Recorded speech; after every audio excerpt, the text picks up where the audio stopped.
Écoutez, ça vous fait sourire. Je vous parle de la santé mentale des créateurs de contenu. Excusez-moi, je vous demande pas de me faire de remarques, vous êtes ici en audition. Ben, vous souriez pendant que je parle.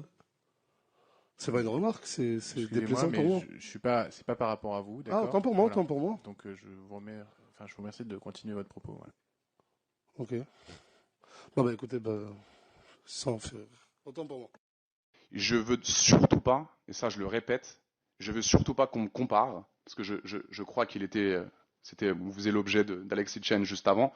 Je suis totalement, mais sur tous les points, opposé à ce monsieur. Je ne suis ni sexiste, ni misogyne, ni masculiniste. Je répète dans tous mes contenus, alors c'est pas parce qu'on me voit avec plusieurs filles qu'il faut tout de suite se dire, attends, lui il est acteur porno, c'est un détraqué sexuel. Non, j'arrive à être acteur porno, de bosser avec une équipe très professionnelle, et je n'ai jamais dit qu'une fille qui sort après 22 heures c'est une fille facile, une fille qui met des jupes courtes c'est une fille facile. Au contraire, je prône la liberté sexuelle à égalité, à longueur de journée, et je mets la femme sur un piédestal tout le temps. En l'occurrence, mon contenu pour adultes, c'est un contenu avec des filles consentantes, majeures, et qui elles-mêmes ont commencé le porno avant moi. Monsieur le député, j'ai regardé un interview de votre part. Vous avez dit que ça n'allait pas être une punition pour nous.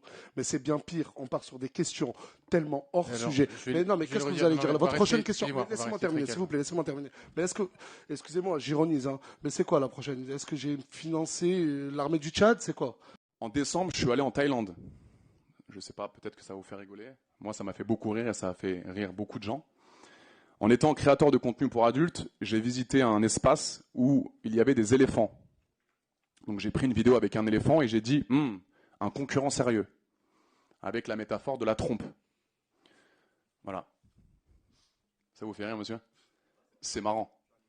Mais je peux comprendre des vlogs au Brésil et de visiter le Corcovado, bien sûr. C'est cool pour une fille de 13 ans. Et Adrien qui dit je vais devoir shooter avec ta femme, frérot, c'est aussi pour les enfants de 13 ans? Live, 18 ans.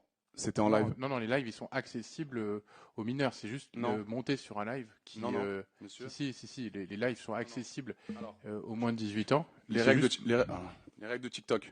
Nous déterminons ton éligibilité au live selon ton âge. Si nous confirmons que tu as 18 ans ou plus, tu pourras passer en live.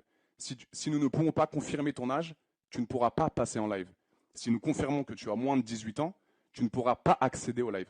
Accéder, ça veut dire avoir accès au live TikTok. Donc quand il swipe, si un enfant de 14 ans a TikTok, s'il swipe, il ne pourra jamais tomber sur un live.